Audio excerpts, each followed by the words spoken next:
अरुण याई ऐसे बात करते हैं जी। Hello hello. हेलो। हाँ जी, क्या हाल है? ठीक ठाक वाले भाई, आप कैसे हैं? मैं जबरदस्त, मैं जबरदस्त। अच्छा, हाँ। और क्या अ, हाल है? क्या बात करेंगे आप? जी हैप्पी न्यू ईयर बिल्कुल। मेरी तरफ से आपको। हाँ, मैंने भी वही कहना था, हैप्पी न्यू ईयर। उम्मीद करते हैं कि ये साल सबके लिए, स्पेशली हमारी मूवमेंट के लिए ज़्यादा अच्छा रहेगा। Hopefully hopefully. हाँ जी। अच्छा, अच्छा। मेरा एक छोटा सा क्वेश्चन था, फिर मैं निकलता हूँ। अभी मेरे ख्याल से 1-2 हफ्ते पहले आया है, तो मैं ये पढ़ रहा था, एक आर्टिकल है। ये आपको तो पता होगा, ये जो चाइना में एम्ब्रियो मिला है, सो कॉल्ड हाँ, एम्ब्रियो। डायनासोर का एम्ब्रियो मिला है। हाँ, हाँ।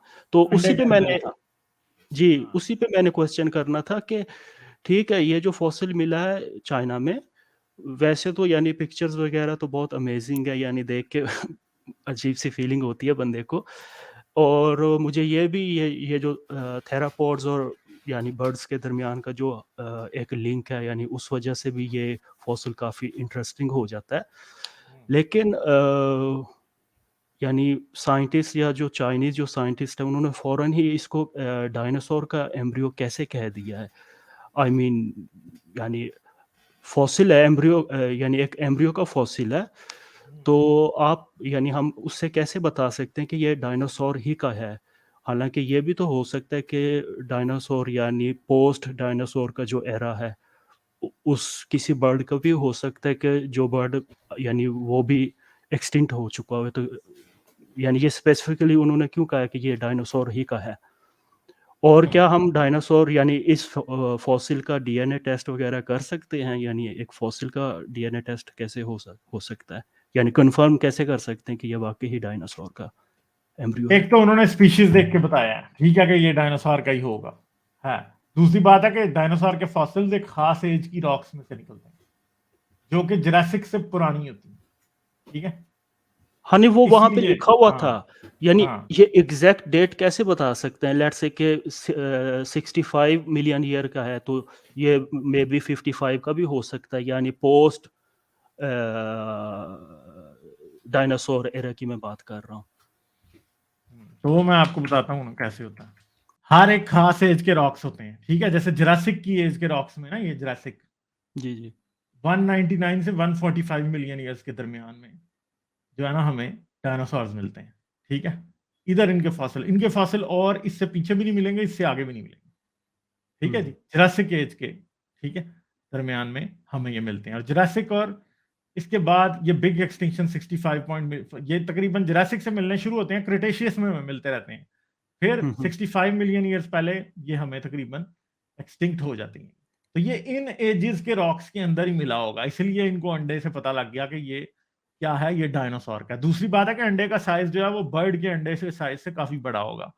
और उन्होंने एग्जैक्टली स्पीशीज भी आइडेंटिफाई कर लिया है कि किस स्पीशीज के डायनासोर का ये है अंडा। ठीक है। तो ये जो सबसे पुराने रॉक्स होते हैं ना, वो सबसे नीचे होते हैं और बाद में आहिस्ता आहिस्ता ऊपर की तरफ नए आते जाते हैं। कहीं ये सीक्वेंसेस टूट फूट जाते हैं, कई जगहों पे होते हैं। वो मैं जब प्लेट टेक्टोनिक्स को डिस्कस करूंगा तो फिर मैं उसमें बताऊंगा कि होता क्या है। ठीक है। हुँ, मगर जो भी रॉक्स होते हैं ना, पत्थर जो होते हैं, पत्थरों की एज को आइडेंटिफाई करना बड़ा आसान काम है। एक दो तरह से होते हैं। एक तो रेडियोमेट्रिक डेटिंग के जरिए, इन्होंने जिस भी पत्थर से वो निकला होगा, वो ऐसे तो नहीं होगा ना किसी ऐसी जगह से निकला है, वो किसी पत्थर के अंदर से निकला होगा, और जिस पत्थर से वो निकला है उस पत्थर की रेडियोमेट्रिक डेटिंग के जरिए हम ये कर सकते हैं, हमें पता चल जाता है कि क्या उसका जो है ना वो एज है। ठीक है। तो हुँ, पत्थर से हमें उसकी एज पता लग जाती है, पत्थर के अंदर उसी एज का ही फॉसिल होगा। ठीक है। फॉसिल ऐसा नहीं हो सकता कि पत्थर के अंदर फॉसिल किसी और एज का हो, या फॉसिल एक एज का है तो पत्थर किसी और एज का हो। ठीक है, ये नहीं हो सकता, दोनों एक ही एज के होते हैं। और जब पत्थर की रेडियोमेट्रिक डेटिंग के जरिए हमें पता लग जाता है, पत्थर की इवन मैग्नेटिक अरेंजमेंट की वजह से पता लग जाता है। फिर पत्थरों के अंदर फॉसिल से भी ये पता लगता है कि वो किस एज के फॉसिल हों, क्योंकि आमतौर पे जब पत्थर के अंदर कोई फॉसिल पाया जाता है तो वो फॉसिल भी ये बता देता है हमें कि ये इस एज का है, क्योंकि आमतौर पे वो जो पुराने जानदार थे वो एक खास टाइम पीरियड के लिए जमीन पर जिंदा होते थे। जी, जी। इसलिए तो तरीके बहुत सारे हैं। समझ अगर आपको बात आई है तो बताइए मुझे, यहाँ फिर मैं ज्यादा इस पे elaborate नहीं, ये समझ आ गई। वो ये यानी ये तो ऐसे ही है कि अगर आप जैसे कह रहे हैं कि एक लेयर का पत्थर किसी दूसरी लेयर से मिलता है, तो इसका मतलब है तो हमारी तो थ्योरी एवोल्यूशन भी कोलैप्स हो जाएगी। हाँ, तो वही है ना, ये ऐसे नहीं हो सकता कि डायनासोर का फॉसिल आपको इधर ऊपर मिल जाए, ये नहीं होगा, हाँ, या हाँ। नीचे मिल जाए, ऐसे हाँ, नहीं हो ओके। सकता। डायनासोर के फॉसिल आपको इसी एज के रॉक्स में, जुरासिक और क्रेटेशियस के रॉक्स के अंदर ही मिलेंगे, इसके अलावा कहीं भी नहीं मिलेंगे। और ठीक है, अच्छा। उससे और पहले नहीं इन हो सकता, जी, या जी। ना उसके बाद हो सकता। हाँ, ओके। तो मेरे ख्याल से एम्ब्रियो कह रहे हैं, लेकिन वो फॉसिलाइज़्ड हो गया, तो इसका डीएनए वगैरह तो नहीं कर सकेंगे ना? नहीं, डीएनए तो वो नहीं कर सकते ना, डीएनए तो नहीं कर सकते, वो तो हाँ, नहीं हो यानी सकता। तो डीएनए तो आज तक हमें किसी भी डायनासोर का नहीं मिल सकता ना, क्योंकि डीएनए इतनी देर सर्वाइव नहीं कर सकता, और हाँ, मैं वही फॉसिलाइजेशन के दौरान डीएनए तबाह हो जाता है।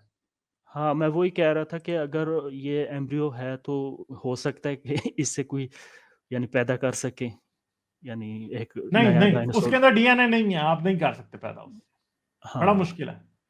हाँ चलें ठीक है, फिर मैंने यही हाँ, पूछना था। बड़ा-बड़ा ठीक है, चलें शुक्रिया। चलें, ठीक है, thank you, thank you, good फिर बाय। करेंगे बात। Okay okay, bye.